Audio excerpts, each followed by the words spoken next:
Welcome to IndoctriNation, a weekly conversation series about protecting yourself from systems of control. I'm your host, Rachel Bernstein.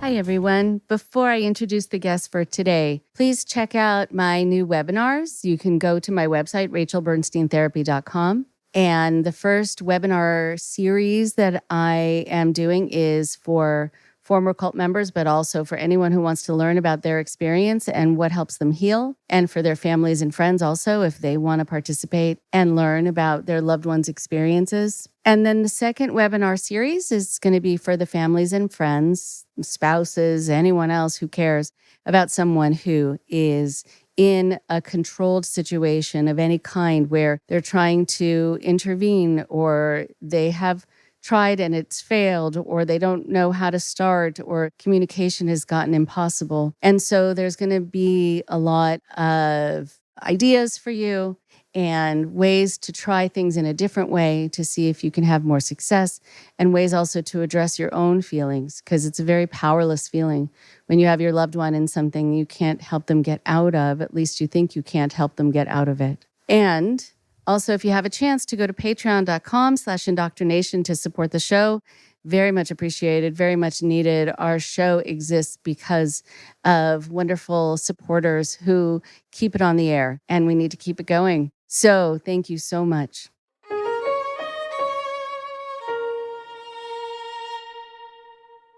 Today on the show, we have Heidi Thompson.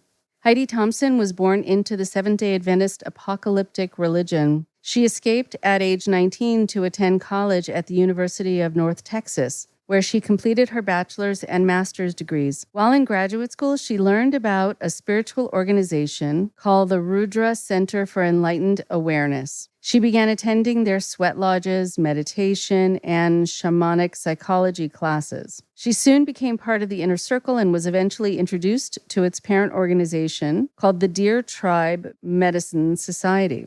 After her recruitment into the Deer Tribe, Heidi became actively involved in their sacred sexuality workshop called Quodoushka.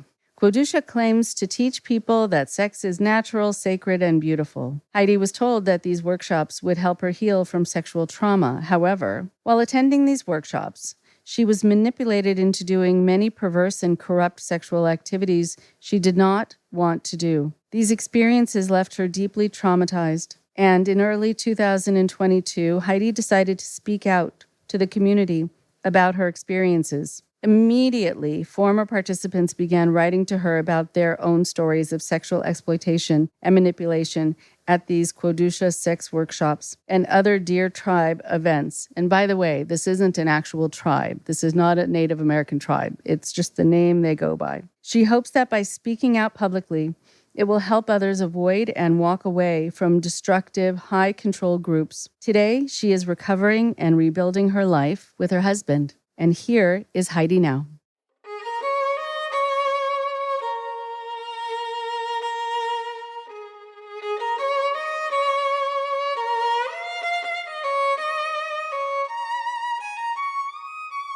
I am so happy to have Heidi with me today. It is really nice to talk to you, to meet you. I talk to a lot of people who will come to my office or who are now meeting me online, who are on the podcast, who come to my former cult member support group, where it is the first time they're talking about it. And it can be different from other subjects because so often they're coming out of situations where they were supposed to keep things secret, where they're not supposed to tell the stories, or they have been made to feel fearful about how their story would be received, if they would be believed, if they would be judged, or they've already had bad experiences by trying to talk to people and people not getting it, or it being turned back on them, that somehow there's something wrong with them, that they got involved or they believed it. So things have just not gone well in the past. So I give people a lot of credit for just talking, for just saying it, and for being able to say, I have the right to say it. And my goal in doing this show, among other things, is to help people hear it in the way that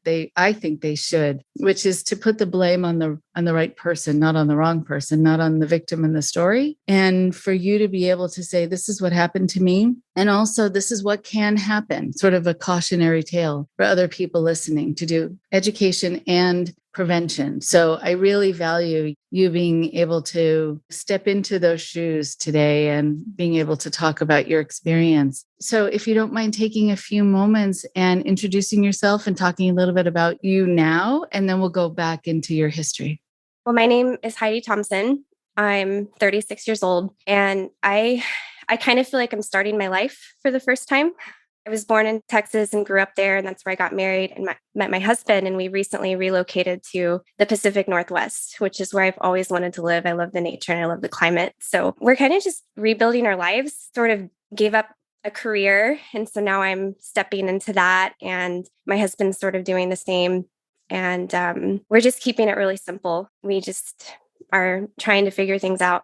Okay. Keeping it simple. I'm sure that's just a really lovely thing and a nice departure from the experiences that you've been in. And one of the things that I talk to a lot of people about, dealing with what people might consider to be boring, but that it really is just being relaxed and having things feel okay, and that things don't have to have a certain intensity. And so how nice it is to be able to kind of have a relaxed heart rate and sit back and enjoy, look out the window and notice the nature all around you. So I'm happy, really happy that you're getting to have that now. So then where would you like to begin your story?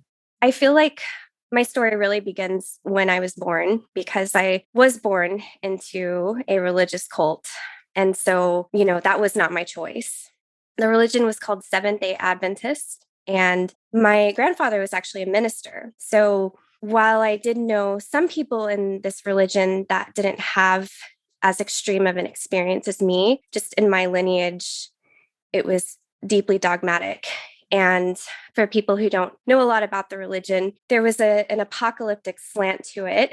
And so from a very young age, probably age 3 or 4, like my nightly bedtime stories were around the world like could end tomorrow. My mom would tell me about all the signs that would happen, and they would be like earthquakes or tornadoes or inflation or, monsoons, hurricanes, natural disasters, was showing that God was angry at us. And as a result of that, there was going to be a law passed that made Sunday the official day of worship. And for Seventh-Day Adventists who worship on Saturday, that's very, very important to them. And so I was told anyone who went to church on Sunday was potentially satanic. And we, as the elite chosen people who were the only ones worshiping God correctly, we would be hunted down and tortured and potentially killed. And I'm 4 years old hearing this. Oh, wow. You would be hunted down and killed if you did what? If we didn't comply with the Sunday law. Okay. Wow. Okay. That is quite intense and terrifying. Yeah. I mean, I remember just the news would be on and a news bulletin would come on, and my heart, I would just go into panic, wondering if that's it. Or my mom would be like, it could potentially happen tomorrow or this weekend. And, I was told you'll have to leave your cats and you'll have to leave your home. And that's just kind of how my whole reality was shaped for me. Okay, right. So going back to you saying that you're resting. Okay. Okay. I'm so glad.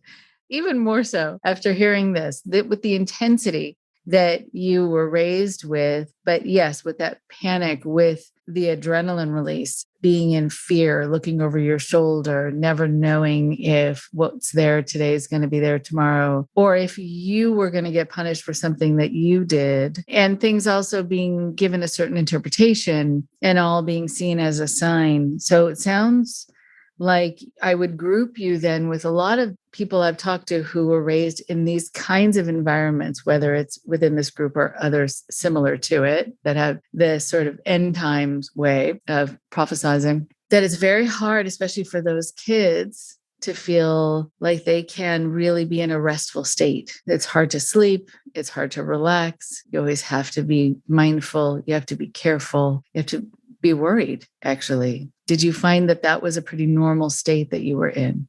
Yeah, I'm still having to teach myself how to relax. Right, right. I'm sure. And it affects different people in different ways. But at a young age, you're going to be trained to have your wiring be that way, and you're having to untrain it. All right. So bedtime stories. Yeah, really lovely and relaxing. So sorry. So then what from there? I feel like I was more fortunate than others because I actually got to go to public school, which was more rare. And so I had a wonderful experience at school. I had wonderful teachers, and it was really stimulating. And I'm really, really grateful for that. At the same time, I also felt this sense of separation from everyone because we had a lot of violence and incest in our home as well. And so as I was growing up, I just knew something was off about my family. And it made me very, very sad, like just grieving, sad. And I thought something was wrong with me because I couldn't understand why I was born into this situation. I mean, I just remember thinking that as a child, like, why was I born into this really weird family and group? And I just remember wishing that I could trade lives with other people, like I could go live in their house with their family because I just felt they were so lucky. Like, I don't think I ever believed any of it, even though it terrified me. And I think that was kind of programmed into me, but I never really believed any of it. But I felt like I wish that I didn't know about the possibility. Mm-hmm. Right. Okay. So interesting, though, about your family and how it operated, and in a way with so much dysfunction and danger and endangerment and emotional endangerment, emotional neglect too, because people are then not really taken care of in those environments. Was there more that you wanted to say about that, about just your family system itself? I don't know. I'm still sorting out a lot of it. I think it was just a really traumatic upbringing and just layers. There was the religious cult thing, and there was the domestic violence thing. And then my younger brother was being sexually abused by our mother, and I'm pretty sure she has, obviously I'm not a therapist, but I'm sure she has mental illness. I don't think she's an evil person. I think she was also a victim as a child. So it's just to kind of segue, I did manage to escape when I was 19. And I do say escape. I mean, I wasn't being held physically captive, but it's just having to break free from this world and not having any support on how to get to a different life. But I managed to do it, and I went to college. And I was just so unprepared for the world. I just felt like I was so sheltered. I mean, I didn't know who the Beatles were. I remember people would look at me like they're like, "Did you grow up under a rock?" Because just normal things about culture I wasn't aware of, because, we weren't. Another thing about Seventh-Day Adventist is very, you can't listen to rock music, and you can't wear jewelry, and you can't, read fiction or watch movies and my mom was in high school. She was so strict. She wouldn't let me out of the house. And so I just didn't have any opportunity to socialize or make friends or just, learn how to be an adult interacting with other people. So when I went to college, I just felt really lost.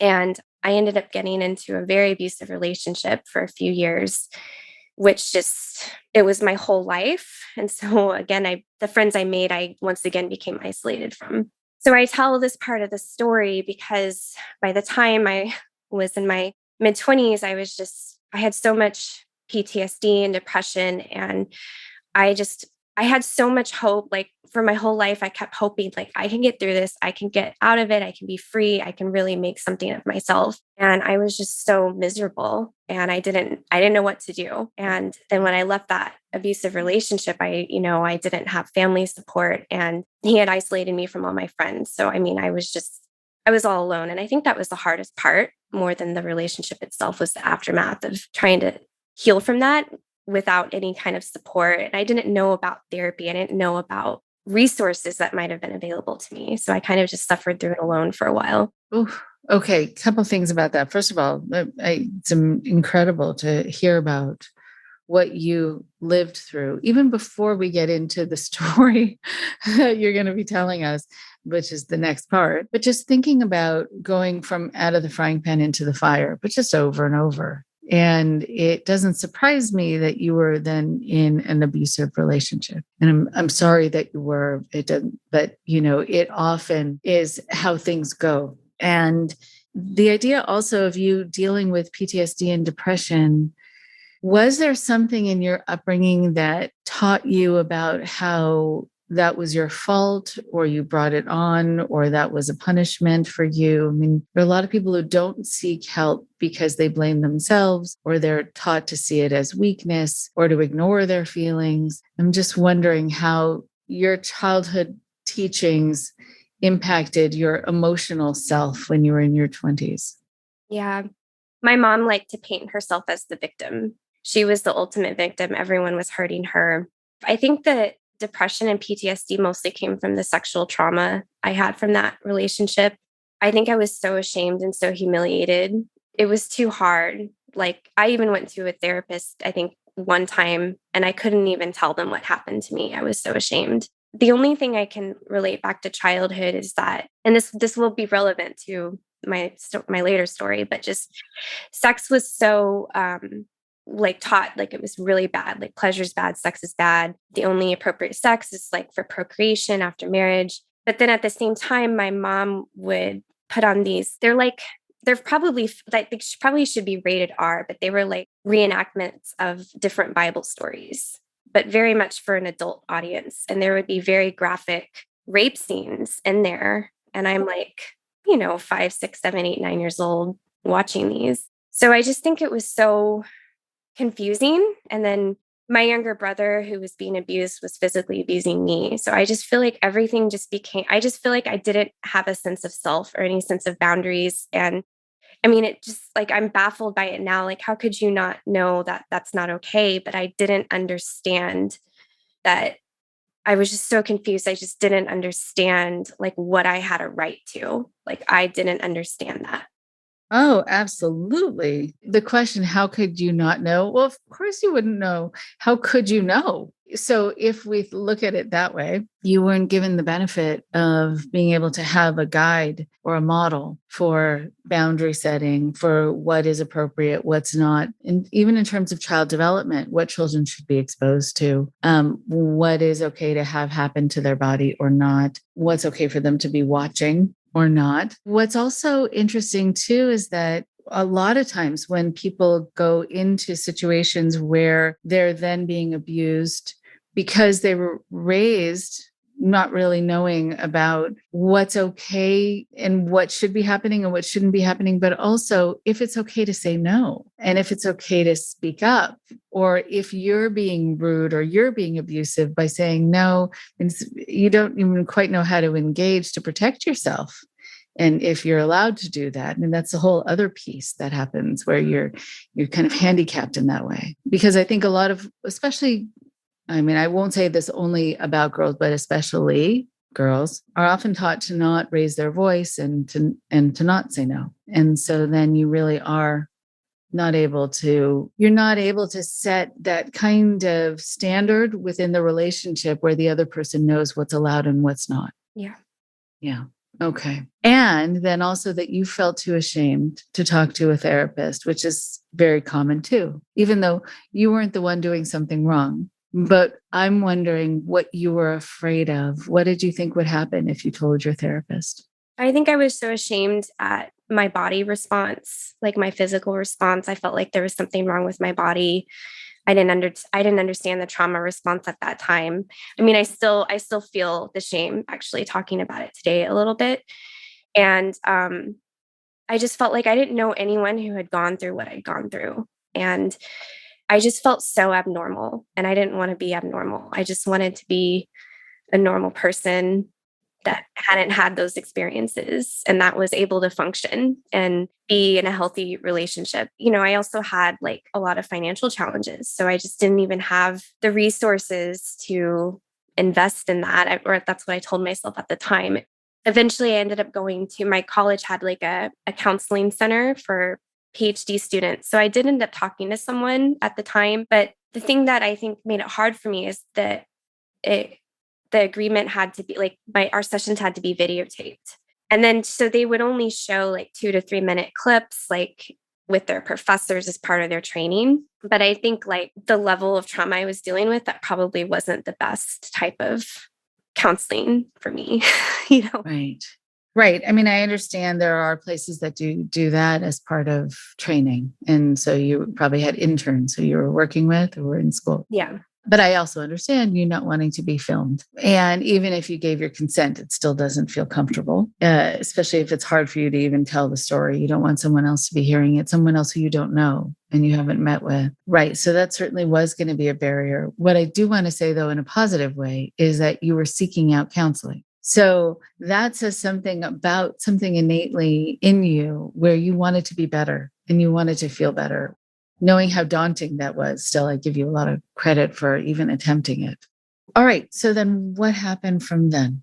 I graduated and then I started a master's degree program and I started making friends. I started like getting involved in my community and I had an amazing group of friends. And so I started thinking life was going to get better. But, you know, it kind of comes in waves, right? And so I started another relationship with this man I just fell in love with, but we had a lot of problems. And then as our relationship was breaking up, it was kind of all my old traumas were resurfacing. And eventually I did see an actual therapist for about a year. And it was sort of at the end of that time that I had a friend tell me I was taking a course in Indigenous studies in my master's program. And I got really interested in like spirituality and more different cultures.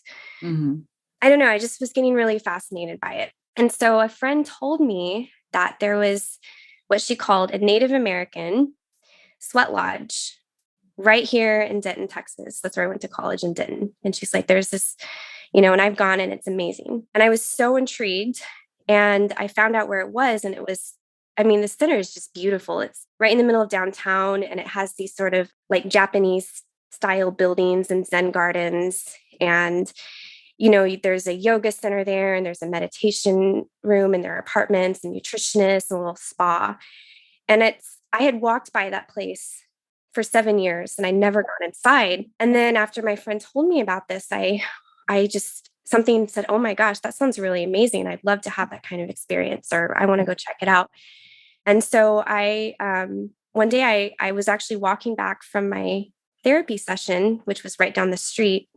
And I decided just to go inside and ask about this sweat lodge ceremony.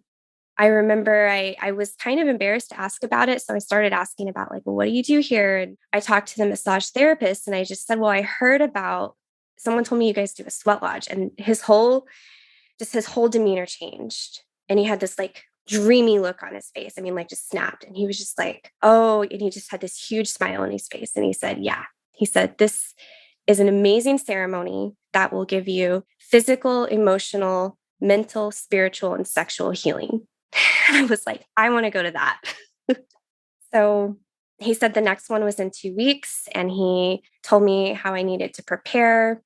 He said, we have a potluck afterwards, so bring a dish and bring some towels. And, you know, you're not supposed to do any drugs or drink any alcohol for 24 hours. So I went home and I told the guy I was dating and a couple of my friends, and we all decided, oh, let's go do this together. What's funny is the day that we were actually supposed to go, everyone decided not to go. So I went by myself. And that was the beginning of this whole journey. Okay. So you went by yourself. So what was it like? It was one of the most amazing experiences I've ever had. You know, I went and, you know, the center is beautiful. The gardens are beautiful. There was just this energy there. I was really impatient. I'm a very impatient person. So I got there and everyone was just taking their time and they're creating the lodge together. Like we're building the fire together and we're creating it, and everyone's just laughing and having fun. And everyone just seems like just so loving and friendly and good natured and very, very friendly and very welcoming. I remember like asking like, okay, like I thought this would be like a couple hours. And then they're like, no, you just got to get out of a time frame. Like, we're in ceremony, you're probably going to be here till like midnight. And I was like, oh, okay. So for people who don't know what a sweat lodge is, it's like, it's made out of willow trees, and it's like a dome shaped structure on the ground. Well, there's many different types of sweat lodges, but in the tradition we were doing, and there's a pit inside the lodge. And so what happens is we cover it with blankets and just so much paraphernalia and decor and everything. And there's a fire pit outside. And so people heat up rocks and they bring the rocks into the sweat lodge, and then they pour water on. And we're in there for probably about an hour to an hour and a half. It was just this progression of events. Like, we all lit the fire together, and there was a drum, and we sang to the fire. And I mean, it seems like really odd, but it just felt so beautiful to me at that time. And then we all go inside. They had a dojo, and that's where we all sat in a circle. And the leader's name was Silver, and he gave a teaching. And he gave this teaching about pain and about how, we all experience pain in life, and we can't get away from pain, but we all have free will, and we are all healers, and that we can actually heal ourselves, and we can actually give away the pain we have experienced, and we can be happier. And it was just I was just eating it all up. Of course, I can't imagine a more appealing message for you. Yeah. It just felt like serendipitous, And so everything is just done in this very ceremonial way, and very loving and very gentle. And so we all go in this sweat lodge, and it's done in this very prescribed fashion. And then the rocks start coming in, and he's pouring water, and then he's calling to the elements and these different spiritual energies and the grandmothers and the grandfathers. I mean, it's the ceremony in itself, I still find it really beautiful and really honoring. What was really funny, though, backing up in the talk before we went in there, he talked about there being prayer rounds. And I got super triggered because I don't pray. I'm like, I hated all that stuff. And I just remember telling myself, okay, just like, this is like the complete opposite of your religious experience. So just give this a chance. And so, we went in there, and we had these prayer rounds. And the first round, you pray for yourself. And the second round, you pray for others. And then the third round is the giveaway round. And that's when you give away your pain, your anger, your self-doubt, like whatever it is. And then we have a gratitude where we express our gratitude. And then we come out, and then they use a pipe, a medicine pipe. And so we close out the pipe in a ceremonial way. And then we all have our potluck feast, and then we all stay and we help clean up the place together and put it back to order. And then that's it. And, I went through this experience, and the next morning, just everything seemed different about life. I felt different. The colors seemed brighter. I felt relaxed, and I just decided I wanted to come back. And so, and they offered them every month.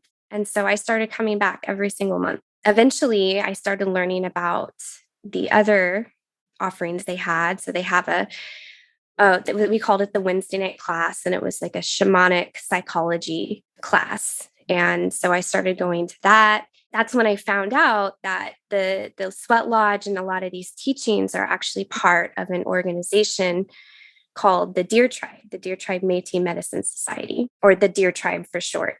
I went online and I looked them up. And what's really funny, one of the first things that I looked up is they were calling it a cult, and they were actually calling it a sex cult. But I went to their website, and they had this book, and they called it The Sexual Practices of Kodoshka. And it was by this woman named Amara Charles.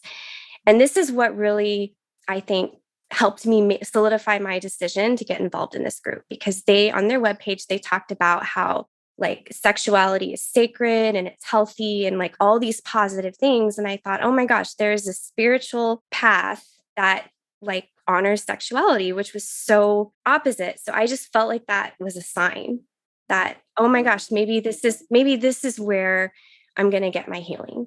Okay. Interesting also to jump in that here you looked it up, which is really smart. And you found something that said it was a cult. And you then also found something that I think countered whatever doubts were brought up in you by noticing that it was a cult, because I think of how injured you were and how much healing you were needing in a very specific way. And it could offer you that. There are a lot of people who will say, how come I kept going with something, even though I knew that something was off about it. And often it's because they think they're getting something here that they've been desperately needing or that they can't get anywhere else. Sometimes also when things, I've noticed, when things are presented by a woman, it feels safer. And so there are women who will lower their defenses and think that that means that it's going to be done in this sort of gentle, very kind of kind, knowing way. Doesn't necessarily mean that that's how it's going to play out. Okay. You were intrigued. You saw the book. You thought, okay, this is really going to help me. And so then what'd you do next? I ordered the book. The one thing I will say to you about it is even though like I saw online someone was calling it a cult, my experiences with the group had been so positive. I just thought, okay, well, I feel really good about this. Also, I knew like really nothing about sexuality. Like in addition to all the false and disempowering information I was taught by my church, I grew up in Texas where there was no sexual education. So I was like just completely open. I'm like, okay, someone needs to teach me. So I ordered this book and I read the book. I had been with this group for about 6 months. And what happened was I started working my way into the inner circle. So Silver had, I call it an inner circle, and it's kind of like his prime group of students who are just fully involved. So what happens at the center is you can actually rent an apartment there. We didn't call it that, but I've heard the term like conscious community. And that's definitely what we were. Most of the people who rented rooms or apartments there were involved in the group, and Silver was the spiritual teacher. That's what I called him. He was my spiritual teacher. I just kept going and getting more and more involved. And then eventually I traveled out to Arizona in the group and I went to their Sundance ceremony, which is a 10-day event out in the desert. We have this big dance out in the desert for like 20 hours a day, 3 days in a row. We do multiple sweats. I went a year and a half after I started participating in this group. And the reason I went is because about 6 months into my time with them, everyone in the group went except me. And I remember they all came back with this like fire and this energy and just like, they were just raving about it. Like, this is the most incredible experience. And I saw them come back with all this energy, like we talked about energy a lot. And so I was like, okay, I'm definitely going next year. And it was made out like, yeah, you go and you dance your prayers to the tree. And it's kind of like, you can dance for a new career and how, like, whatever you want, like, and of course, like you dance for healing and the healing of the planet. Like that's always interwoven into everything. So there's like, we're doing really amazing things for the planet. We're healing the planet. We are spiritual light warriors. But then there's also this like element of personal growth and abundance and health and stuff. So, like it all just seems like really good things. And this was the pathway to do it. And so when I went to Sundance for the first time, that's when I really got to know the Deer Tribe organization, because the Deer Tribe is kind of like, they have different affiliate groups all around the world. So Silver was one of the affiliate groups. So it's kind of like a pyramid, And so I got to meet all these people, and I met Amara Charles. The author, right? Yeah. Wow. And, I just was so naive back then. I just assumed that because I was having positive experiences with my group in Denton, who went to this Sundance with the Deer Tribe, I just assumed that anyone who came to this Sundance was going to be a good person, right? And so I just started talking to people, and I was really suffering from sexual trauma. So I was asking like, well, what part of this path and this medicine can help me? And so everyone's like, you need to go to a Quodoushka, which is their sacred sexuality workshop. And so I met Amara there. Amara had a colleague who was also a Quodoushka teacher called Mookie. And they told me that I should come to a Quodoushka workshop because that would help me heal my sexual trauma. And so I ended up meeting my husband, Brett, who was actually at the very first sweat lodge I went to. He was there. And we ended up starting a relationship together. And so several months after I went to the Sundance, we drove to Phoenix and we went to a Quodoushka. And that was kind of the beginning of the end for me, although I did not realize it for about 7 years. You didn't realize what for 7 years? I didn't realize that Quodoushka was actually harming me. Okay. I'm going to talk a lot about it, but I didn't realize how unethical it is and exploitative it is. There are doctors who are part of the Deer Tribe and therapists and people who work at universities. I mean, professional, brilliant, intelligent people. So contrary to what these Quodoushka teachers like Amar and Muki were telling me, Quodoushka is actually not good for people suffering from sexual trauma. A therapist I spoke to, who is still part of this organization, I spoke with him recently, actually said, no, people need to be screened for sexual trauma before enrolling them in these events. So I got caught up in this world, and I just was on this slow decline for about 7 years. And that's what I meant when I say I didn't realize it. I thought it was me. And did they tell you it was you also? Is that why you thought it was you? Yeah. So the culture is that Silver used to say, everything works if you do. So they're very covert and subtle because a lot of their language, like they honor all paths that lead to the light. They say like at the beginning of every workshop, it's like, don't believe anything we say, question everything. But the culture and the subtle languaging and the attitudes of the people who are above you, because it's very hierarchical, it's their gateway process. The further you are in their process, the higher a rende, they make up all these words, the higher rende you have, the higher energy, the more mature you are, the more wise you are. So, we're kind of conditioned to sort of submit to the authority, and all they have to do is say the words like, this is the medicine, this is how it works. And nothing's ever wrong with the medicine. So if you're not getting a result, it must be you. The tools are never questioned. Never, which is always how it is. And just this phrase, everything works if you do. What? I mean, that makes it's, first of all, no, but also it does blame the victim. And it does make you think that if it's not working, you're not working hard enough, or you're not working it right, which is absolutely a way to transfer any kind of responsibility. So you were on this steady decline for 7 years. So let's talk about what this program was like and why it did this to you. So Brett and I rented a car. And what's really interesting is about 30 minutes into our drive from North Texas to Phoenix, I started getting really sick. And I don't get sick that often, but it just hit me.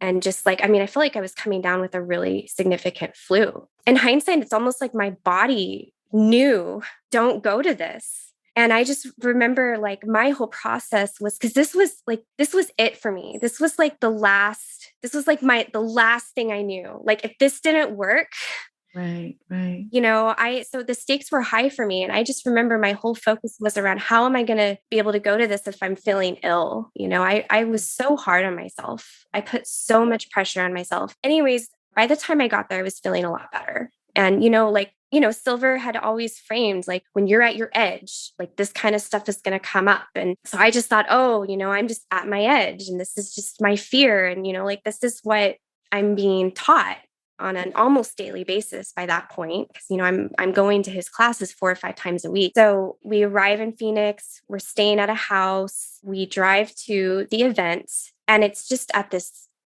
gorgeous house, $1 million home. It's beautiful, it's stunning, the lighting is perfect. It's just exquisite how it is. And they have the furniture arranged. So there's this, the teachers will sit on kind of this curved couch at the front of the room. And they have these beautifully colored Pendleton blankets covering it. And then, we're all gathered in the area. But it starts off with just a meet and greet. We're meeting the staff. And, you could tell a lot of the participants are, nervous, right? We're going to a sex workshop, but it seems pretty easy. And so we meet some people, and then we find our seats. And then the evening starts with drumming and singing.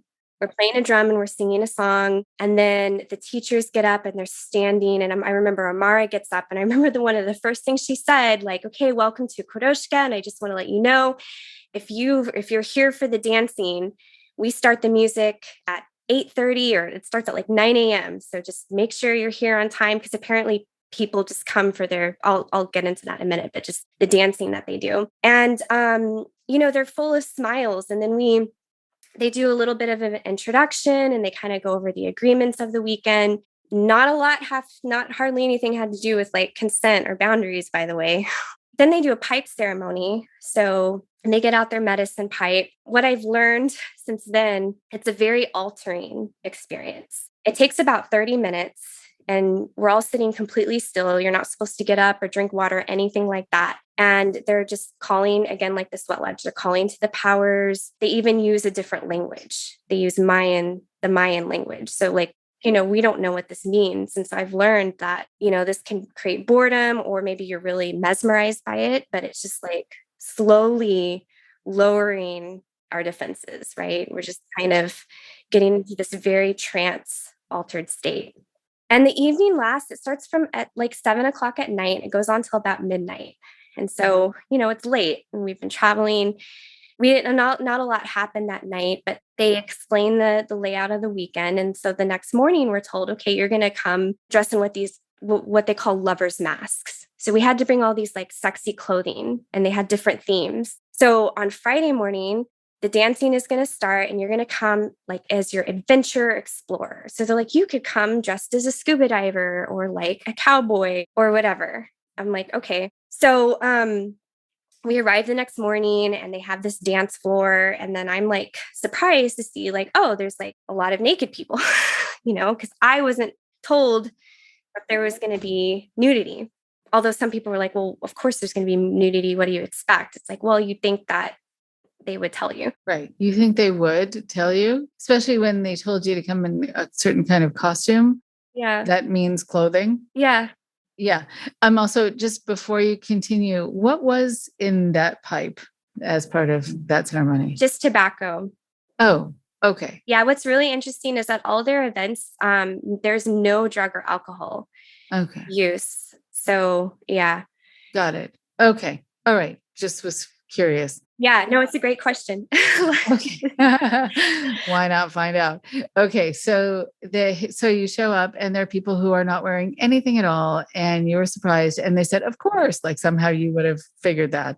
Yeah. Well, let me rephrase it. Like they were wearing stuff, but like they're, like one woman was wearing like a see-through blouse and no bottoms. Yeah. But pretty much nothing. Definitely. And not everyone, but definitely some people. And the people who tend to be regulars to these events, or the staff, tend to start out a little bit more revealing than others. And I just like, I brought, what I thought were some sexy clothes, but like nothing that would reveal anything. So I was like, wow, I was like, okay. So, I was actually surprised at how much fun I had in the dancing, right? But I mean, the music's going and we're dancing for about 30 minutes, and then we all gather in. So the format of the weekend is there's usually dancing and then teachings and then a demo of an exercise. And then we are sent off to do exercises with our partners. So you can go with your partner. Like if you have a relationship partner in real life, you can go with your partner. But if you don't have a partner, you can go. And what they do is they just randomly assign you partners per exercise throughout the week. And I just remember, I was not told how sexual this was going to be. And I just remember like Brett, who's my husband now, but at the time he wasn't sure if he wanted to go. He only went because I really wanted to go. And so I was actually going to go by myself. And I just remember being shocked that, like, I just remember being so grateful he was there with me, because I just remember like going into panic, like, oh my God, I could have been here by myself and I would have had to do these things with like random men I didn't even know. And quickly on Friday, it took a turn. So like by noon, we have lunch and we come back after lunch. And then one of the assistants is just sitting there naked at the front of the room.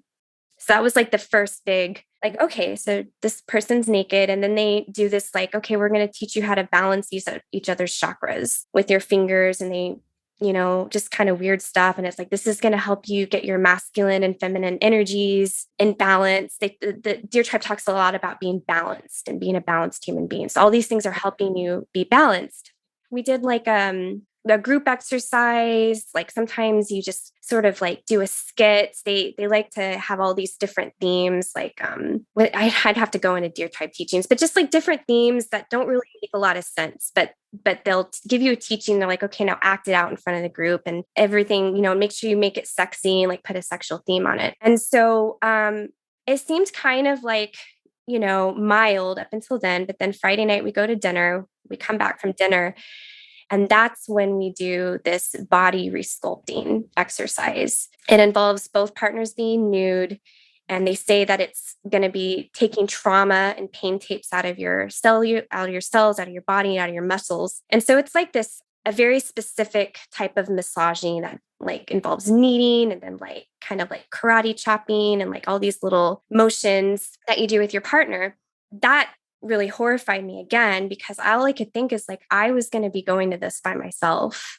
And I was just surprised. I was just so surprised at how just these people don't know what they're getting into. And just fast forwarding it, when I've talked to so many people since then who felt so uncomfortable and just said, I did so many things I didn't want to do. I felt very pressured by staff. There isn't an open freedom to change partners. So what if they pair you up with someone and you just feel, I mean, it's not that you can't go and say, hey, I want a different partner, but everyone else is partnered up by then. And there's just this pressure to go along with the group, and everything happens so fast and they move you from activity to activity to activity that like I ended up going to kodoshkas later, and I actually ended up training as an assistant.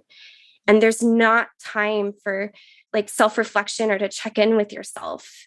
And despite what they say, I've been grabbed so many times on the dance floor. Like they're like, okay, like their teaching on consent is ask before you touch someone. And that's pretty much it, which not everyone follows, not even the staff at times. I was touched by staff without, I'm kind of getting ahead of myself, but I'm just trying to like paint the picture. Because what's so funny is I was not having a good time and I had completely forgotten about it. I mean, this happened 7 years ago, and it wasn't until Brett and I have been talking a lot about these, like, when you talked about secrecy at the beginning, like him and I didn't even talk to each other about this for years. And it's only been in the past couple months that we've started talking. And I remember like, I just hit me. I'm like, I did not have a good time at that first kodoshka, did I? And he said, no, you didn't. He said, you were just stressed the entire time. That's so interesting. What I think is very interesting is that a lot of people have that kind of recollection that what they wanted it to be wasn't what it was, but they were still holding out hope that it was going to be at some point, or they needed to kind of abandon their resistance to it, and then they would get something from it. Or maybe they were still getting over their trauma, and that's why they're having that. There are so many sort of internal justifications why you just sort of let something happen that turns out to not be as it was billed or promised, and that you're not feeling like you thought you were going to. And I think sometimes also people are not ready for that sense of disappointment, and they're hoping if they just hang in there, it'll start to feel better or feel right. Everyone around me just seemed to be having, like, they talk about like, oh my gosh, I'm having these breakthroughs, I'm having these healings. I remember calling Silver on the phone and crying to him because I'm like, I'm not getting healing from this. Like, I'm really distressed. And I just remember him saying, he's like, I remember he said, it's easy to build a 3-block pyramid and then climb to the top of the 3-block pyramid and like proclaim yourself victorious. And he says, you are doing deep inner work and you are really building a strong foundation. And that's how he like framed it up for me. So I was like, I know. So I went along with it. And Saturday, there was more, just more teachings. And then this is the secret thing that we're all vowed never to tell anyone about. So the Quodoushka teaches that there are 8 or 9 different genital anatomy types, and they're named after like animals like fox, deer, antelope, cat.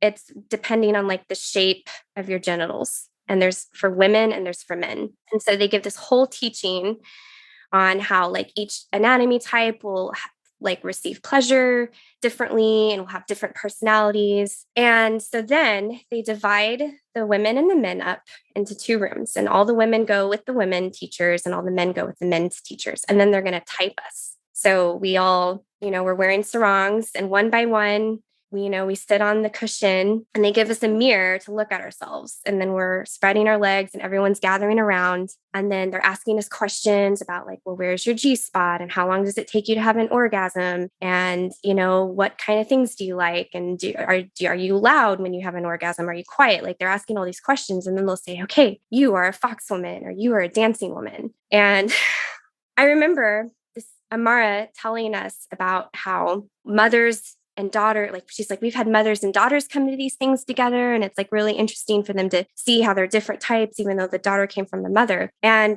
this will be relevant later, but I just was like, oh, okay. So a mom and a daughter can come to this together. Okay. There was also 2 sisters at this first workshop I was there together. So I was like, okay, so I guess it's not weird to do these things in front of your family members. So then after the end of the typing, then we're told that we're going to have a very special ceremony with all the men and women in one group. And one by one, we're going to come up and we're going to reveal ourselves to the group and claim, my name is so-and-so, and I am a fox woman, or I am a cat woman. And what I love about being a fox woman is, and then you say what you love about being a fox woman. And so we're like, okay, we're all going to do this.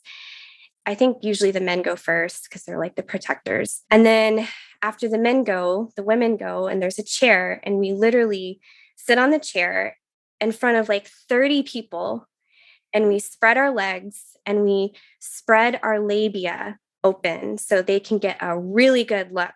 And then we say our name and what type we are and what we love about being that type that we just learned about 30 minutes ago. And then we have to make eye contact with every single person in the room. So this is like an hour and a half. And it's like very somber. They like smudge us in. And I mean, it's like everything is done in this very like guided way. So we get through this ceremony. And then at the end of the ceremony, that's when they ask us to make a vow of secrecy. And they're very emphatic about this. At a different Kodoshka workshop, I mean, I remember Amara almost snapped at us and she just said, do not tell anyone about this ceremony, because we have been told that people have chosen not to come to Quodoushka because they heard about this ceremony. And we all know, like, wasn't this an amazing, beautiful healing experience? They don't understand the context. Got it. Oh, so induction of guilt, right? That you're going to be then keeping people from being able to have this wonderful experience if you tell it to people and then they get turned off by the idea. Oh, what a manipulation. Okay. And ultimately, really, they don't want people to know about this because people would say, what? what the hell is that? Okay. So interesting. So they found a way to keep people quiet that is somehow going to make sense for people and is going to feel like then you're doing the right thing by keeping it private. Yeah. Before we move on, I'm curious. A lot of people talk about being in these kinds of situations and dissociating. They just find another place to go because they don't have a choice. They have like signed up for this and they're already this far into it. And they don't want to be the only one to get up and go because they probably know how that's going to be received. So what was going on for you internally while this was happening emotionally? I think I was really dissociated. I think I was in a freeze response most of the time. I ended up doing about 9 or 10 or 11 of these total. I only did a couple with Brett. And so when he was with me, I felt safer because, you know, I trusted him and he cared for me. But yeah, I felt very dissociated. I felt very confused. I was not having a good time. I mean, I remember it being really, really hard. Really hard. I remember my body was numb most of the time. So there's a lot of other like breathing exercises they do. And so the whole room is just like moaning and like orgasming and stuff like that. And I'm just feel frozen. And so again, something's wrong with me. Like that's what I kept thinking. And so then, you know, I ended up going to one of the teachers and just said, hey, I'm not having a good time. And it's always like, okay, well, what's your problem? Oh, okay, well, this next exercise is going to address that. It just kind of reinforced that there was like, I felt like there was something wrong with me. I felt like I was damaged beyond repair. Right. Which is sometimes the answer to the question if you get asked, why did you keep going back? If you had to dissociate in order to make it through it, if you do take on this idea that you now have more proof that there's more you need to work through, and they then have the next phase that you can go to that will help you with that. It makes sense when you lay it out that way that, you know, there's a reason that you kept doing it. But interesting that you were there with Brett. And so what was his response to all of this, to participating in this? He was involved and came only because of me. You know, like I said, we've only recently now started talking about that. I mean, there's I can't even name you any particular experience, but like, I know we just don't have time to talk a lot about Silver, but a lot of my grooming happened at his center, grooming me to think he was the teacher and that he's the wise one. And he kind of was part of Brett's and my relationship for a long, I mean, not like part of our relationship, but he was like always there, like guiding our relationship. So I just felt like I kind of feel like I had all my grooming at his place, and it became very controlling later when I wanted to stop going to his classes. He became very angry with me, and actually I felt like was trying to break Brett and I up. Brett's response was just to support me, and sometimes he would actually protest, and he'd be like, I don't want you going to this. Or, the last one I came home from, I was in such a horrible PTSD state. I mean, like, I was crying and I was yelling at him. I was just so out of my mind. This happened in January 2020 was the very last one I went. I was an assistant. And I remember he finally put his foot, he's like, you're not doing this anymore, and I was like this independent, for so many years is like, you can't tell me what to do. And he just stayed by my side through it all. But I remember that last one, he's like, you're not doing this anymore. Yeah, I'm really, really lucky. I mean, our marriage is one of the wonderful things that came from this experience. And we both got out together. So I hear that can be rare. Yeah, it is rare, all too rare.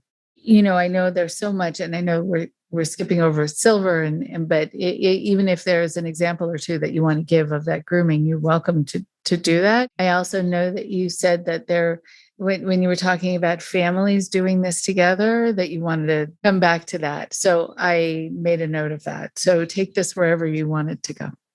Okay. Yeah, I definitely want to talk about the family aspect of this. Okay, cool.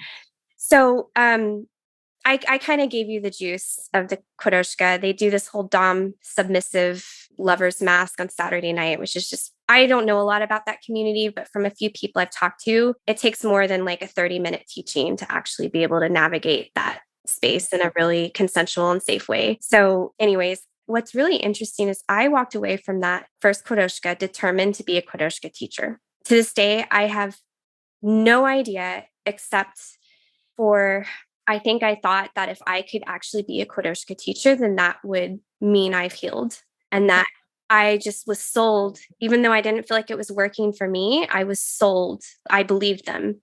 I believed them when they said that like every single person on the planet should do a kodoshka. This is the healing our planet needs. This is the answer. And I just took it on as this personal mission, like almost as like the sacrificial lamb or something. I left the kodoshka and I decided to ask Amara Charles to be my apprentice guide. In the Deer Tribe, if you want to be an informal member, you have to find a person who's of a certain rank called Sacred Pipe Carrier, and they are your apprentice guide, and they are like your main teacher, and they guide you. So I asked her to be my teacher, and I kind of felt like she sort of targeted me because in the middle of Quodoushka, she came up to me and was like all fawning all over me and was like, hey, would you like to do a Quodoushka in Denton? Like, would you help me organize one? And I mean, I was like fangirling her. I was like, oh my God, she wants me to help her organize a Quodoushka. So I said yes, and she became my apprentice guide. And then I ended up being her assistant off and on for many years. So like she became a very central force in my life. We organized a Quodoushka in Denton, Texas, and I invited my mother because I wanted her to have this healing. And for some reason, just the way it was presented, I thought that this could even help our relationship. Like, because we had gone years without talking to each other. And then once I started going to the sweat lodges, Silver was teaching me about forgiveness and not holding grudges. So I was like, oh, I need to forgive my mom. I didn't realize that I could forgive her, but still not let her in my life. I didn't know that was an option at the time. So I let the staff know, like I was kind of in charge of registrations. They say they interview everyone who attends. But I later found out when I started working for Amara, she said, oh, we just say that so people don't think we just let anyone in, but they don't really interview everyone. So I let them know, okay, great. These are the people who are coming. This is my mom. Didn't blink an eye. So I've told you about the explicit nature of Quodoushka. So going through that with your parent, like anyone, I feel like a normal response would be like, ew, right? Like, I don't want to be doing in that environment with my parent. But on top of that, my mom, she was so covertly sexually abusive and mentally abusive to me that I just like that experience was even worse. To look over, to be we're all in these exercises. They send us into exercises where you can literally do anything you want. So Brett and I are here, and 10 feet away is my mother giving a stranger oral sex. Okay. And that she was open to doing it. Yeah. She was open to doing it, but I feel like they failed her too, because if she has mental illness, she's definitely a sexual trauma survivor. I know that we have incest going back in my family to the 1800s.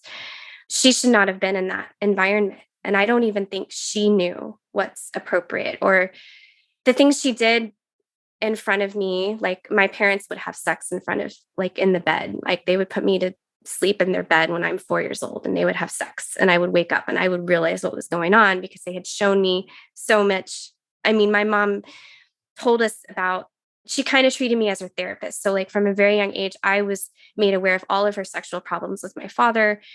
I remember in high school, she had been molesting my brother, and he became very angry when we were teenagers. And I remember that she would sit on a couch, and she would be wearing a skirt with no underwear, and she would spread her legs when he walked by, or she would have her breasts out and things like that.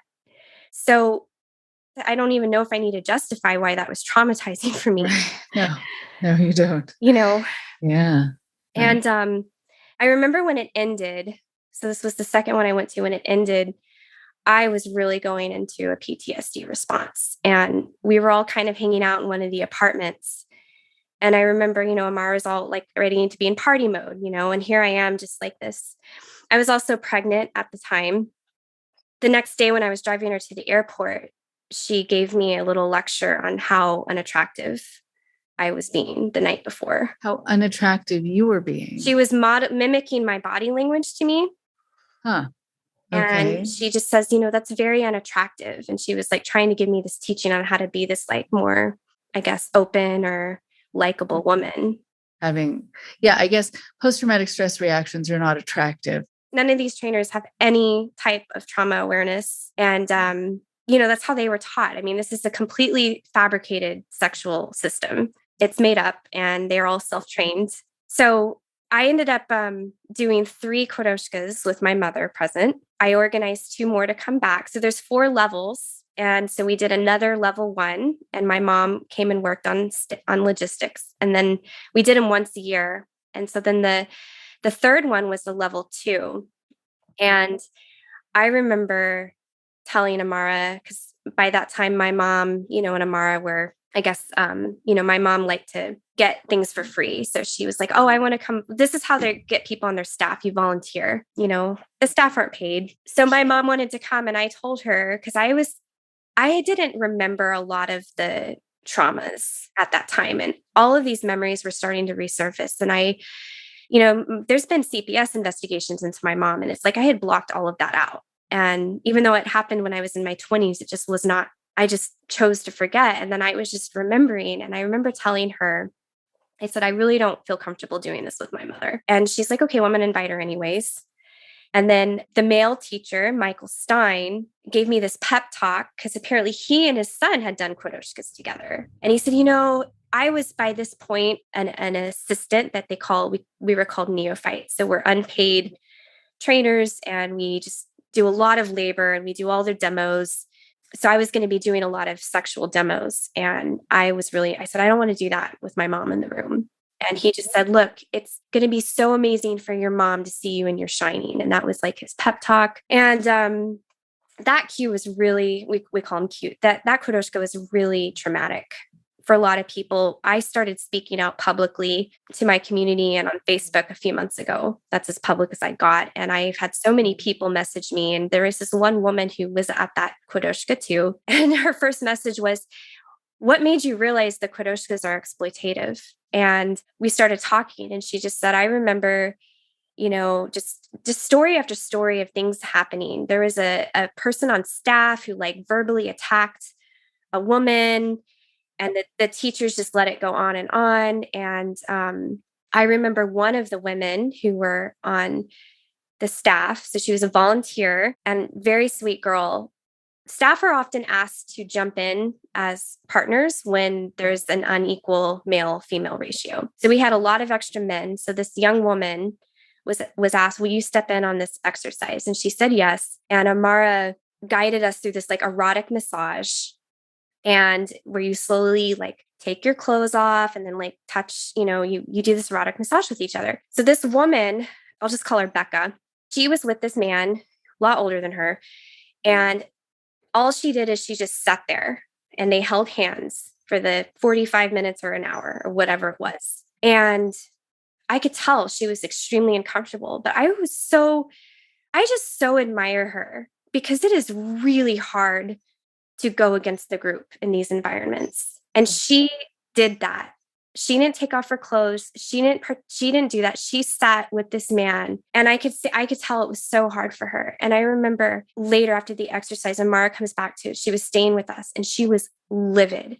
She was so mad. And this man was fine. And like, cause we all talk about it. And he just said, oh, I was so happy just to sit and like hold space with this like beautiful woman. Like, I don't feel like I missed out on anything. So when people ask me like, why did you just do all these things? It's like one woman went against what Amara wanted her to do. And I saw like the wrath of Amara, and I was afraid of her. I mean, I wanted her approval.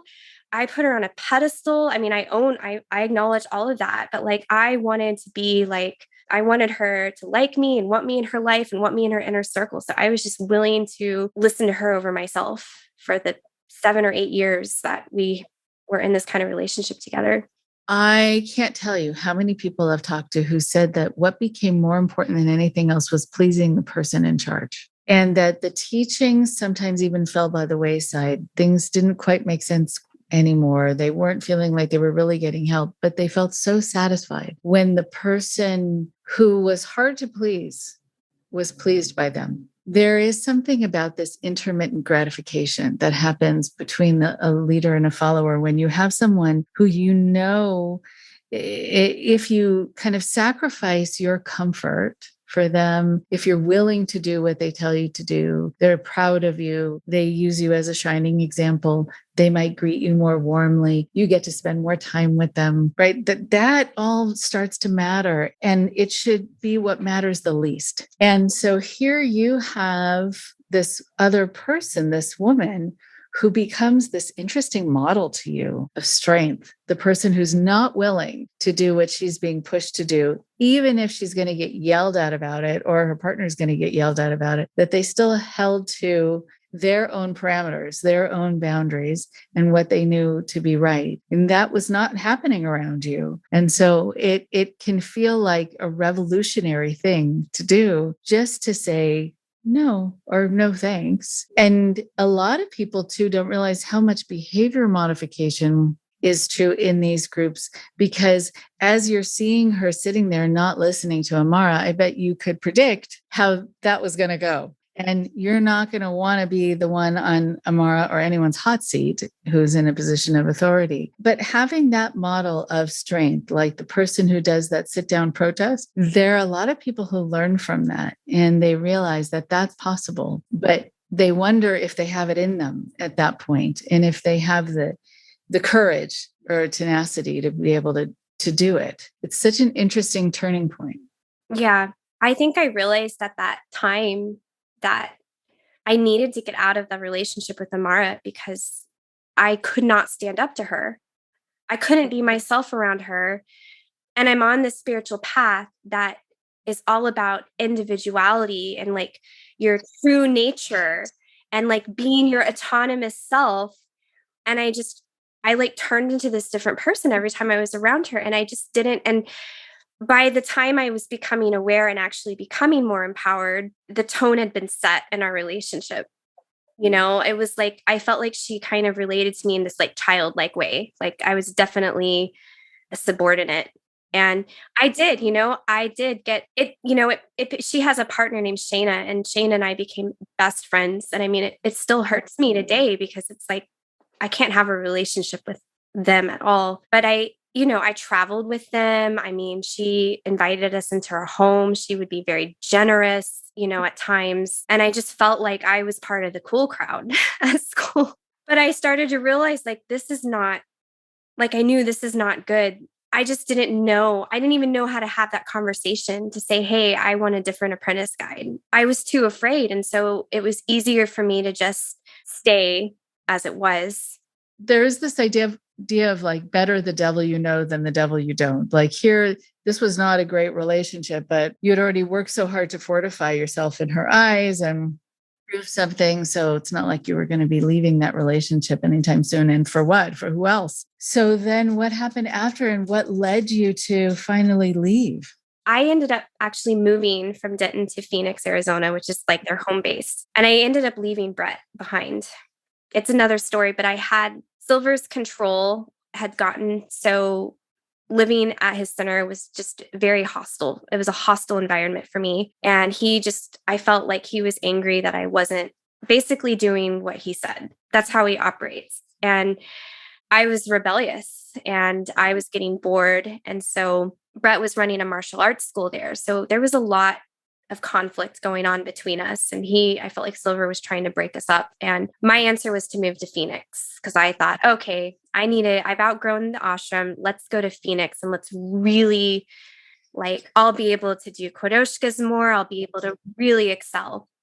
And Brett wasn't ready to go. So I left and thank God he followed me. He came 5 months later. We spent about 18 months in Phoenix and it was just a nightmare. I just felt so repulsed by everything. There's so many other things I did besides Quodoushka in this organization. And it just started feeling empty to me. And I started feeling really repulsed by it. And then they gave me a lot of practices that were also triggering my PTSD. And what ended up happening, I was taking a class and I met this, she'll be okay if I use her name, but she's one of my best friends now. Her name is Robin. And she was in a class with me and she's actually a member of the Cherokee Nation. And so she had left the organization 20 years earlier when the American Indian movement was protesting it because they used to claim that Kodoshka came from the Cherokee teachings. And the Cherokee's like, we don't want anything to do with this. So Robin ended up going with AIM, but by chance she came back and we ended up in a class together. And she saw how they were treating me. She was just like the only person in my head going against everything they were saying. Like just undoing it because she would see how they would treat me and she'd be like, that's not okay. And I would call. So she just kind of became this big sister figure to me. She's, 20 years older than me. And she was the first person in 7 years that had a reaction when I told her I went to a kodoshka with my mother. She was jaw dropped horrified. And she didn't tell me immediately because she's like, I didn't want to traumatize you even more by having this what you did, what. But over the months, she just said, she just would ask me, do you feel like you ever got any healing at a kodoshka? Hey, they should have never let you do that with your mom. And she just I thought it was me. I should have known better. But she said, no, they were the teachers. This is 100% on them. 100%. This is on them, not you. And she saw how not okay I was. And so she encouraged me. She's like, why don't you write a letter? It took me 18 months to write a letter with her, just every now and then, hey, have you, why don't you write a letter? And so it was almost a year ago in September. So last September, I wrote a letter and I typed it out and I printed it and I sent it through the USPS mail. I didn't even want this in an email. I didn't want anyone I didn't want this to get in the wrong hands. And the Deer Tribe has something called the Council of Law, which is a group of people that is kind of like our justice system. So basically they exist to give a voice to the apprentice. So you have an issue that you can't resolve with your apprentice guide, you have a right to take it to the Council of Law. So I addressed this as an open letter to the Council of Law. And I didn't know how, I sent it to the center. And so I addressed it to the Council of Law. And then I wrote, attention, Yannicka Cool and Mary Miner, who were two of the leaders there. People I, at the time, thought I could trust. I was like, they will make sure, when they find, they're going to make sure something happens and they will get my letter to the council. I get an email back from Yannicka, who, by the way, is just a beloved person in this community, absolutely beloved. She says all the right things. And she says, we're going to look into this. And then a couple months later, I get an email from Diane Nightbird, who was the lead, the original cult leader, died in 2013. This is his wife. So she's kind of the new leader. And she basically says, we did an investigation and completed it. Thank you for your giveaway as an apprentice. And that was it. And I was like, okay. So I tried to move on. And then in March of this year, I found out that two leaders left the organization, and they both sat on the Council of Law.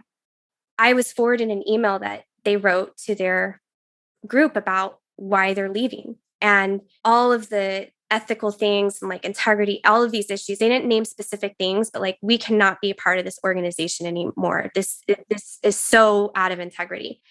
And I sent them an email and I said, hey, I'm just curious if you ever saw my letter.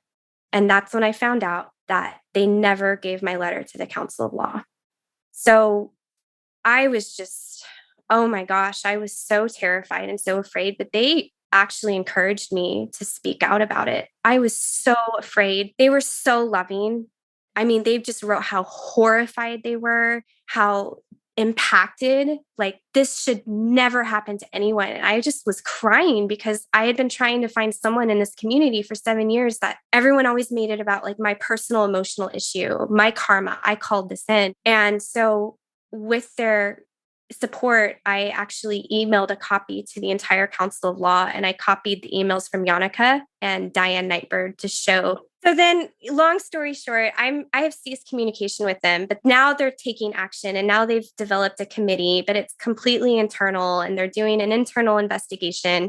And like the committee is like made up of all the Kodoshka teachers. So like they have a Kodoshka committee to oversee the Kodoshka teachers, and they're like developing a complaint process. And I just don't trust them. And so that's actually why I'm speaking out, because, you know, you go to their website and they say their values, among their 7 or 8 values, is honesty and transparency. And that's clearly not the case here.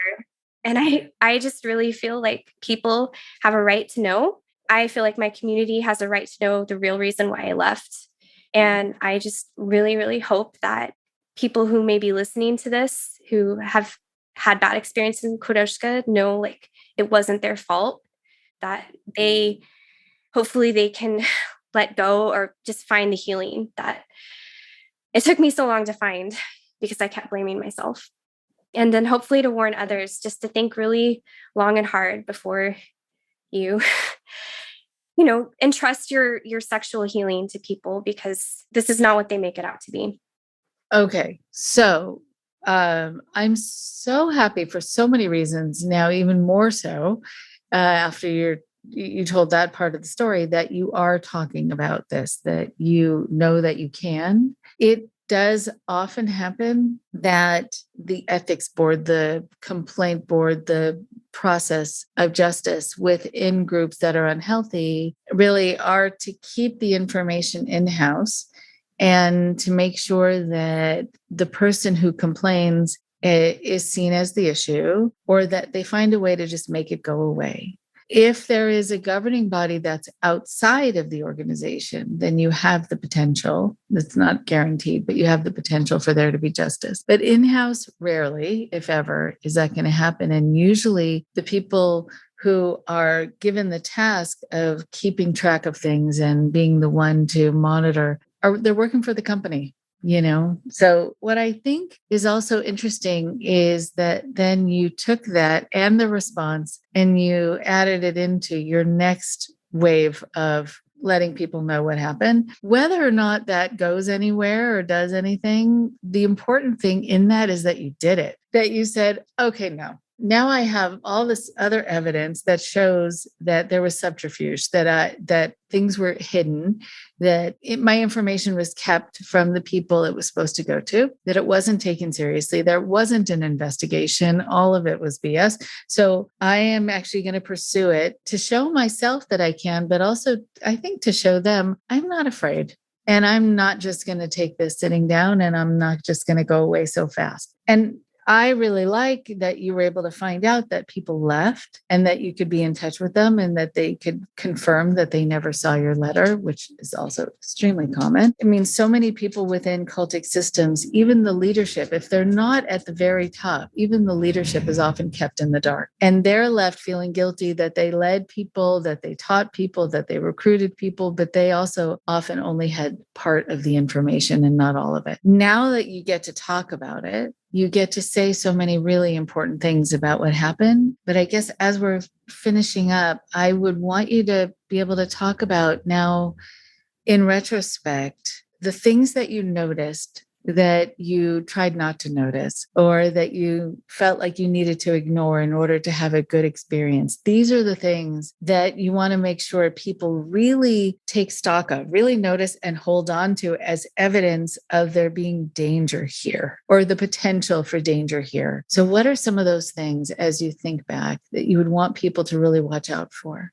I would say pay attention when when you learn about a group or an event and you actually do go and search online and the word cult comes up, actually ask questions. I think the thing that I felt like we were so discouraged from actually questioning anything critical that like, hey, I read this piece of critical information. It just was like, that was attacked. There was no actual logical or reasonable explanation given. And so I think that it comes like for me is just really trusting yourself when something feels off, it probably is off.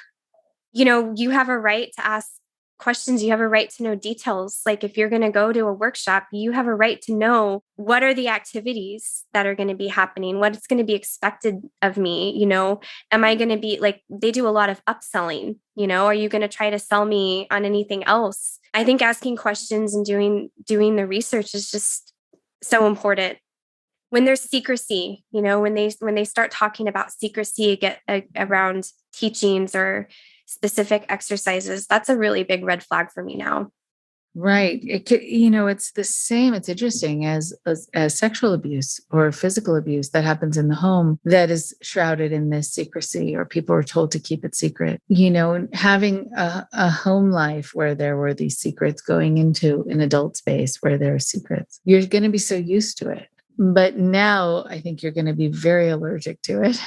And your question is going to be, why? Why do I have to keep that a secret? And also not accept their justification, because you were given a justification, but it really ultimately doesn't matter. What matters is that you always have the right to share what's happening to you, no matter how much someone will try to use an angle to get you to feel like it's not okay. I wonder also just about you, going through this whole lifetime of self-blame, of self-doubt. You've had to fight against that in ways that you're probably still grappling with, but you've also probably learned ways of talking to yourself in those moments of automatic self-doubt where you say, well, maybe not so fast. Maybe it's not me. And so I wonder what you've learned to say to you where you don't just immediately think it's because of you.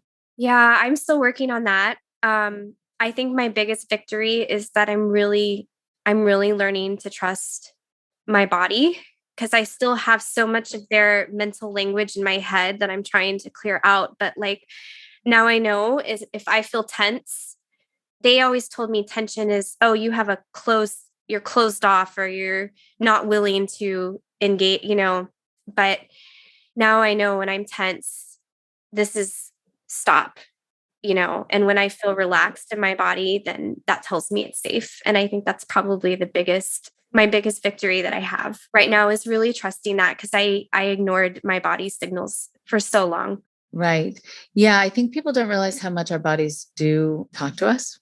And a lot of people will say, oh, no, I'm having a perfectly fine time. Meanwhile, they have an ice pack on their head because they have a searing headache, or they're tightening their jaw, or they're nauseous. Something's going on. And your body is sometimes speaking volumes. But because, you've learned to have these automatic blockages where you think it's either your fault, or you think you're supposed to be fine, or be fine with being mistreated, I think also. And so learning also how you deserve to be treated is a whole other challenge, but a really important thing. And it sounds like within your relationship, the fact that it's a healthy relationship, you get to test that out and you get to see how you are actually supposed to be treated. Yeah. That's really nice. That's really nice. So I'm so glad. I feel honored that you were telling your story for the first time here, that you also are at this place in your life where you know you can, and that it's going to help so many people. I know that what happens when people do share stories like this, it resonates for people who have not only been in groups that are the same, but also groups similar to it or systems of other kinds that are similar. If I do get feedback, as it often happens, I'll be happy to pass it along to you. And for people who have been harmed in some way, is there a resource you want to let people know about? Is there something happening, that is in response, like either from the Native American community, if they're, trying to keep tabs on this group and other groups like it that are kind of using teachings or abusing those kinds of teachings, or any other organizations that you think would be good for people to be aware of? The website linked to the Deer Tribe is dtmms.org. Okay. And Quodoushka, which is a spelling in itself. I don't know if maybe you could put those in the show notes or something. Definitely. Yeah. Yeah, we will. And then amaracharles.com if you want to learn about her. They're kind of not that known, actually, these organizations. They've managed to stay under the radar, and they don't like having a social media presence. So it's very low key. Yeah. Well, not anymore. Yeah, not anymore. Yay. Okay. All right. Well, it was really good to talk to you. And thank you so much. And I'm so glad that you're on this side of it, that, that you're out of these systems, like one after the other. And now you get to enjoy being able to relax and wake up and feel safe in the world. I'm so happy for you. Thank you. Thank you so much for having me. Of course. Take care. Hope to talk to you again. Yeah, absolutely.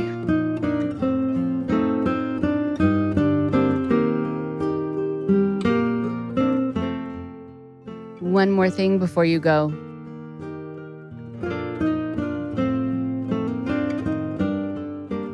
Thank you so much to Heidi. I am so glad that she is free from this situation. I'm so glad she's getting to live her life now.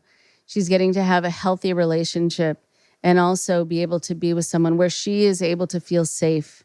She's able to uphold boundaries. She's able to be treated in the way that she deserves to be treated. She said so many things that I hear from so many people, but I really, really want to highlight some of the things that she said so well. And I want to come back to them because I made notes as she was mentioning them. They're really salient points, really pivotal points.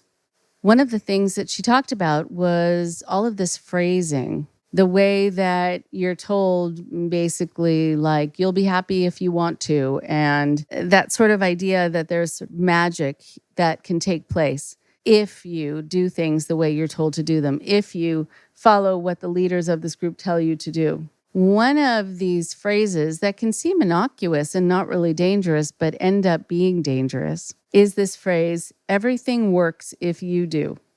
Now, someone could say that and you could pass right by that and not have a sense that it is destructive. But it is one of those phrases that for people who want to devote themselves to something can really drive them crazy. If you're told everything works if you do, so what does that mean? First of all, it doesn't mean anything. Okay, there's the problem right from the start. It doesn't mean anything. You ascribe meaning to things hoping that they mean something deep because they're usually said in a very deep way with a lot of seriousness or sincerity. But really, if you do work, then you do work. But it doesn't mean everything else is going to be working because you're doing work. There is the sense then that everything is connected. Everything is connected to you. That's very destructive. When people then come out of cultic groups like this, they really have a very hard time resting their body, resting their mind. They have to keep working. They have to feel like they have to keep making everything work in their life, and it's up to them to make everything happen in this magical way. So you don't give yourself a chance to rest. And also, you blame yourself. You only have yourself to blame, basically, if things don't work. and if things don't work out, which is also this false dilemma. It's a false equation. And you end up blaming yourself over and over and over again, and then pushing yourself harder, to work faster, to work more, to do the work. So I think when we look at these kinds of things, when we look at these kinds of phrases, you want to look at the absolute. You want to look at the way that it's phrased with the absolutes. Everything works if you do. Well, no. And so when you're presented with all or nothing statements, you want to be suspicious. You want to wonder why they feel like they can say that. I would never say to someone, if you keep coming back to therapy week after week, you will get better. I don't know that. I could do my best to make sure that they get better, but there could be things standing in the way. And I am not going to make a promise like that. I'm not going to give someone an absolute equation that they're going to have to take on and then again blame themselves if it doesn't work out in some magical way. Sometimes things just don't work out. And sometimes things just don't work. What is also important is that while she was being pushed to follow what they were telling her to do, to lower her defenses, to somehow tolerate being put in situations that were very uncomfortable or destructive, dangerous, she kept coming back. She kept coming back a lot because you get the feeling that everything works if you do. If you keep doing the work, then things will work. So that's another dangerous part of comments like that, because you keep thinking if you just try harder, then everything will come together. But what she said is very important, that along with her doing all this work, she said, I was on a slow decline for 7 years. How much longer do you have to wait in order for things to work, in order to feel like you've done enough? How much longer do you have to be devoting yourself, be putting yourself in bad situations in order to somehow do the work, whatever that means also? That's an amorphous quote, and phraseology doesn't mean really anything. It's defined different ways by different people. But also, if the work means that you are putting yourself in a situation that's dangerous, well, why would that be considered the work? When someone, again, tells you this kind of phrase, you want to be able to get a definition. What are they talking about? What does that look like? What does that mean? How do they define work?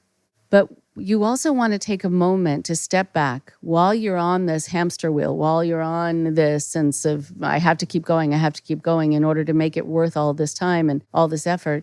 When you're on a slow decline, which most people are in groups like this, they don't take time away to really look at that. And if they do see it, they have this automatic need to ignore it or to blame themselves or to work harder. It's like something that I've talked about in previous episodes, where if someone gives you a medicine to take and it starts to make you sick, you're not supposed to take more of it in order to feel better. That's not the way it works. If you take some medicine and it starts to make you feel sick, then you want to take a step away. And if somebody says, well, you just need to take more, or you just need to come more often, or you just need to be willing to do more things that are uncomfortable for you, no, you don't. You actually need to take a step away and wonder why they keep pushing you, and wonder why they're keeping you from really addressing what's happening inside for you. If I, again, knew that someone was coming to see me and my style of working with them was actually making them feel more anxious or making them feel more depressed, I would shift the way I'm doing it with them, or I would refer them to someone who is sort of a better partner in therapy for them for whatever reason or reasons. I wouldn't say, well, if I'm affecting you in a negative way, then you need to come back twice a week and 3 times a week and 4 times a week. I wouldn't say do more. But when someone says, you have to just keep doing more of this, it's often because they don't have anything else to give you. They don't know what else to provide that's actually going to make you happy. This is all they got. And they can just keep blaming you, and they can hope that they've ingrained in you that you blame you if it doesn't work out. That's crazy making. It's like being in a maze. You can't get out until you take a step away. So when you're on a slow decline, but you say to yourself, I need to keep coming back, notice those things are in conflict with each other. Don't ignore the decline. Don't ignore the discomfort. Don't ignore what's happening to you that's making you feel upset. Take a step away. Take a break. See if you feel better Without it, you often will. Talk to you next week. Thank you very much for listening. Please support Indoctrination on Patreon at patreon.com/indoctrination. Be sure to give us a follow on our social media.